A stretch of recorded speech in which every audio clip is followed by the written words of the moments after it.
신앙 고백 우리 하겠습니다. 나는 전능하신 아버지 하나님 천지의 창조주를 믿습니다. 나는 그의 유일하신 아들 우리 주 예수 그리스도를 믿습니다. 그는 성령으로 잉태되어 동정녀 마리아에게서 나시고 본디오 빌라도에게 고난을 받아 십자가에 못 박혀 죽으시고 장사된 지 사흘 만에 죽은 자 가운데서 다시 살아나셨으며 하늘에 오르시어 전능하신 아버지 하나님 우편에 앉아 계시다가 거기로부터 살아있는 자와 죽은 자를 심판하러 오십니다. 나는 성령을 믿으며 거룩한 공교회와 성도의 교제와 죄를 용서받는 것과 몸의 부활과 영생을 믿습니다. 아멘. 382장 부르시죠.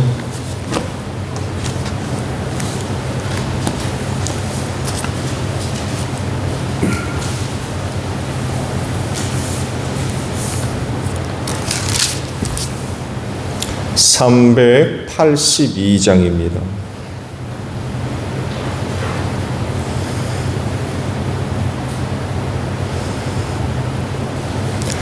너 근심 걱정 말아라 주 너를 지키리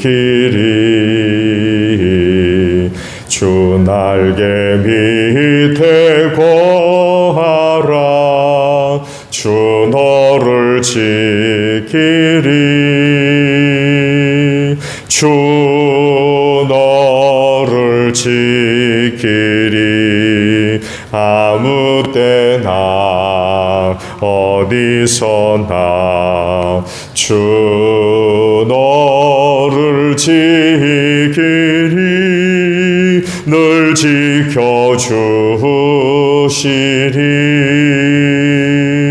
어려워 낙심될 때에 주 너를 지키리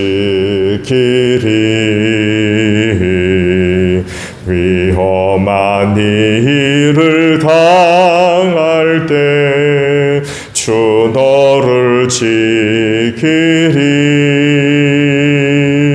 주 너를 지키리 아무 때나 어디서나 주 너를 지키리 늘 지켜주시리 넣었을 건 미리 하시고 주 너를 지키리 구하는 것을 주시며 주 너를 지키리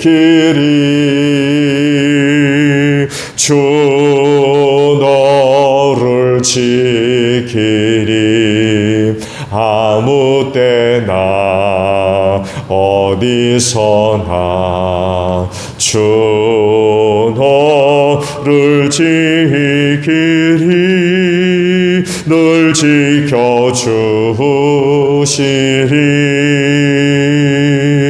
어려운 시험 당해도 주 너를 지키리 구주의 품에 거하라 주 너를 지키리 주 너를 지키리 아무 때나 어디서나 주 너를 지키리 늘 지켜주시리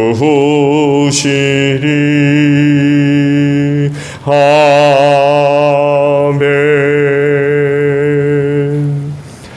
사무엘상 21장의 말씀을 봅니다. 사무엘상 21장 10절에서 15절 마지막 절까지 보겠습니다.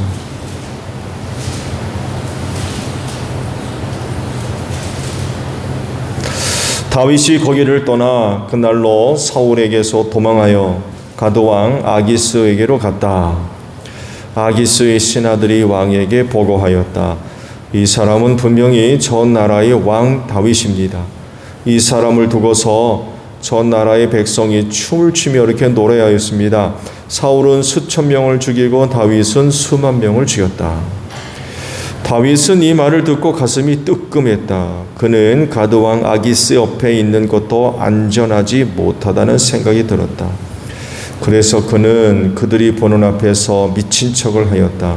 그들에게 잡혀 있는 동안 그는 미친 사람처럼 행동하여 성문 문짝 위에 아무렇게나 글자를 끌적거리기도 하고 수염에 침을 질질 흘리기도 하였다.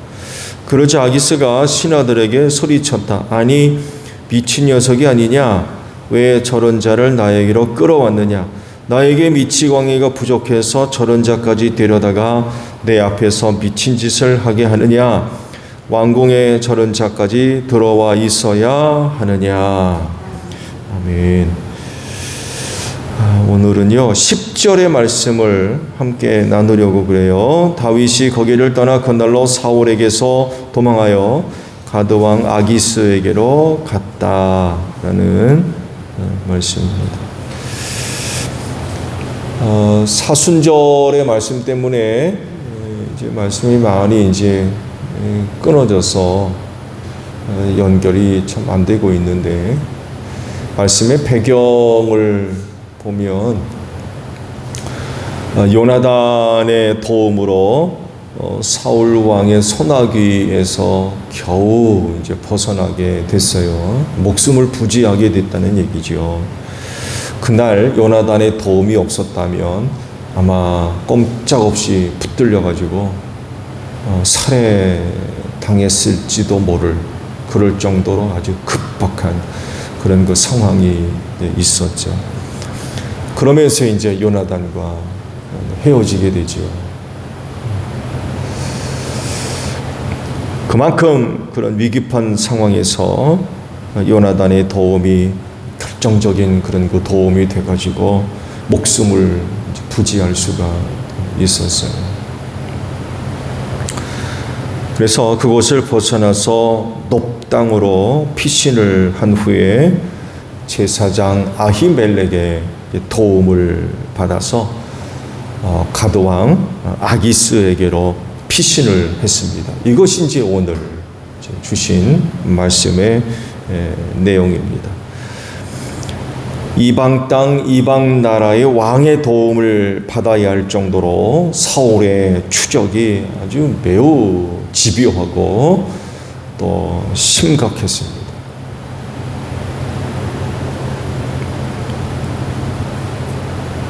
이방 땅, 이방 나라의 왕의 도움을 받기 위해서 그곳으로 피신하니까 더 이상 사울의 힘이 미칠 수가 없었던 거죠. 아마 다윗이 생각하기로는 가장 안전했을지도 몰라요. 거기까지는 사울 왕이 못 오니까, 그렇다고 뭐 군대를 보내면 전쟁해야 되잖아요. 아니면 뭐 암살자를 보내야 되나요? 여하간 더 이상 사울이 보내는 추적대를 피할 수가 있었던 거죠. 그러면 더 이상 어디 뭐 도망 다니고 숨어 지내고 그럴 필요까지는 없잖아요. 다윗이 생각하기로는 아마 그 방법이 최선이었을 겁니다. 그런데 막상 또 도착해 보니까 뜻하지 않은 위기를 또 겪게 되었죠. 아기스의 신하들이 다윗을 고발합니다. 그가 누군지, 어떤 사람인지 고발을 합니다. 얼마나 그 신하들이 정확하게 알고 있는지 다윗이 왕이래요. 지금 이스라엘 왕이 누구예요? 사울이잖아요. 근데 다윗이 그 나라의 지금 왕이라는 거예요.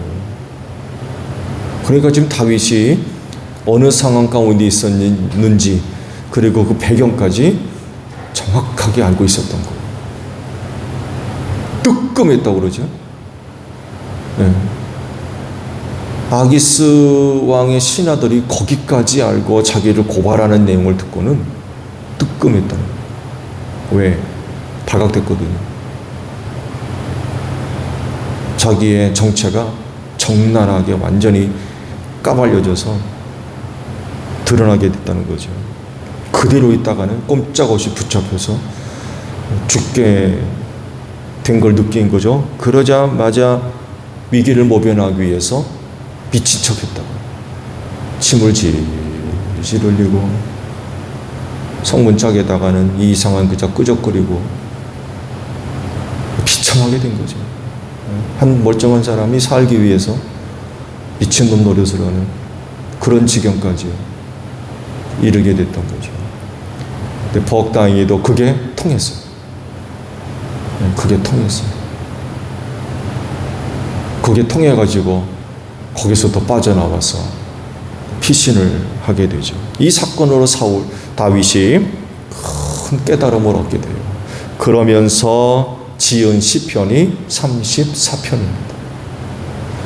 시편 34편의 배경이 바로 이 사건을 배경을 두고 있어요.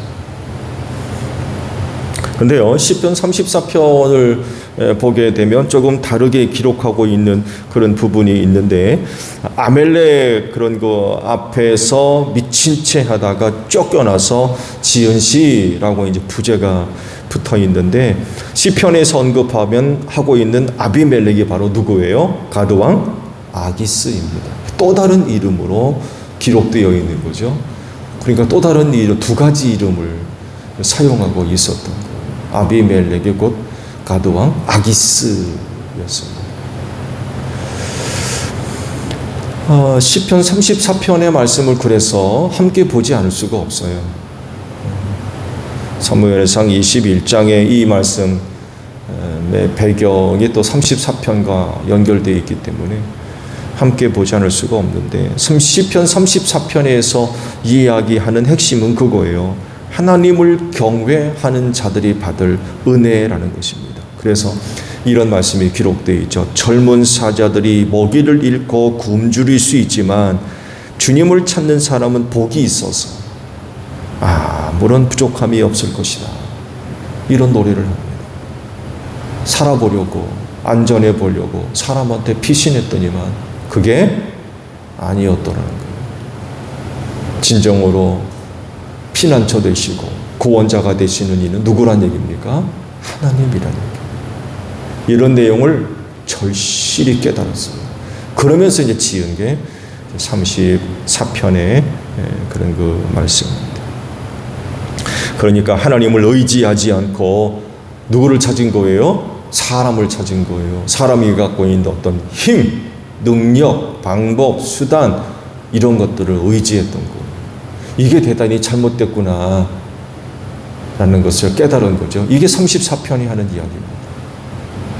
안전할 줄 알았어요. 그렇게 하면 더 이상 도망 다니지 아니해도 될 줄 알았어요. 근데 그렇지가 않았던 거예요. 거기에 또 다른 위기가 있었어요.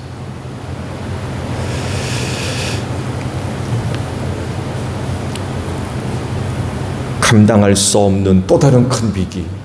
어떻게 보게 되면 가장 큰 위기라고도 할 수 있나요?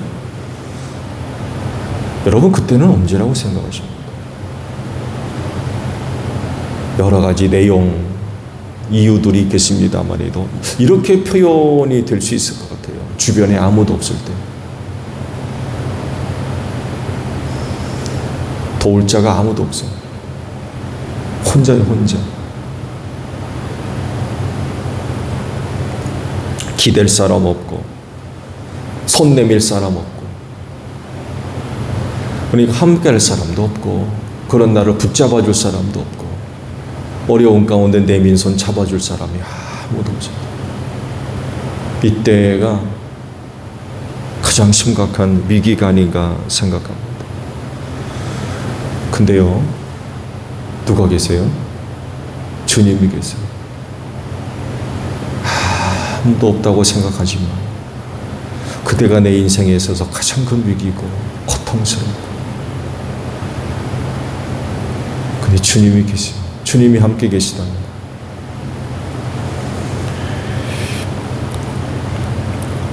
주변에 아무도 없지만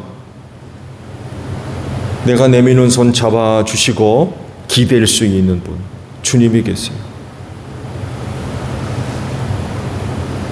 이것을 잊으면 안 되고요. 놓쳐서도 안 돼요.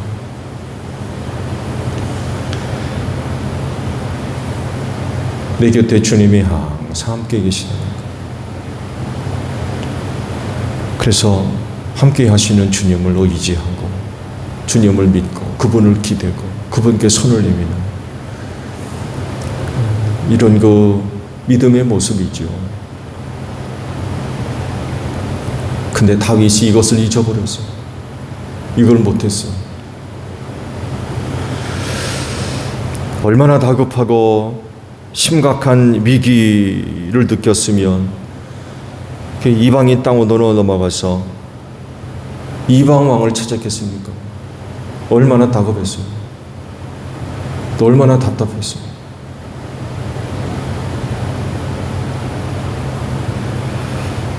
근데 사실은 그의 곁에 주님이 계시다는 걸 잊어버렸어요.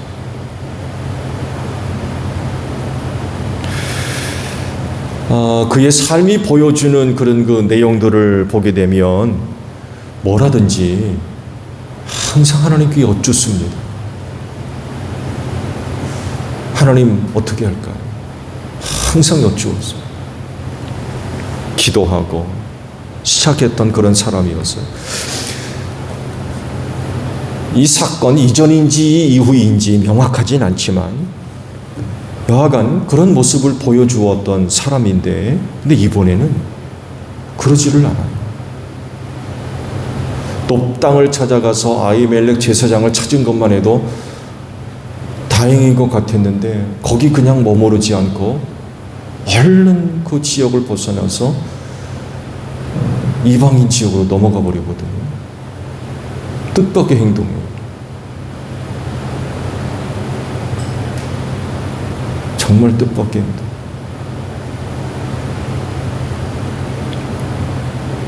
하나님을 찾은 것처럼 보였어요. 제사장을 만났으니까.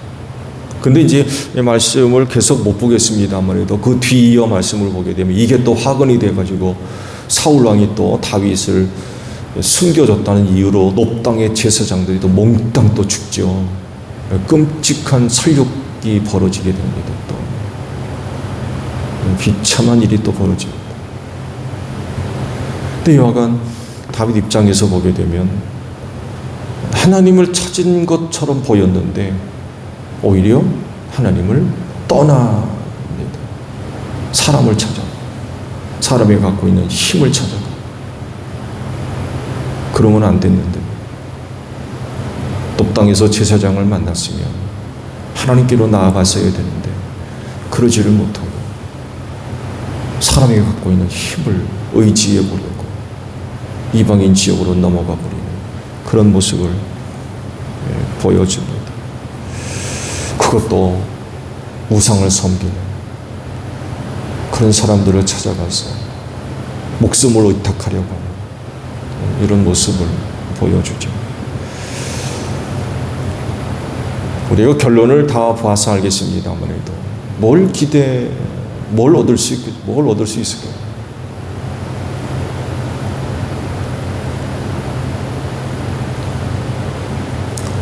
진정한 구원은 하나님으로부터 오는 줄로 믿습니다.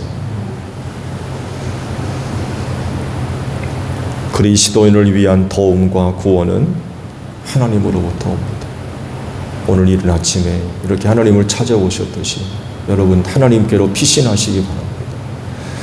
하나님께 손을 내미십시오. 하나님을 의지할 수 있습니다. 이 다윗과도 같이 사람을 통해서 뭔가를 얻어보고자 하는 이런 것이 아니라 나의 구원은 하나님께 있기 때문에 하나님을 의지해야 돼요. 말씀을 드린 대로 다윗 주변에 사실 아무도 없어요. 그럴수록 하나님을 찾아야 되는데 사람을 찾아요. 사람이 갖고 있는 힘을 의지해보고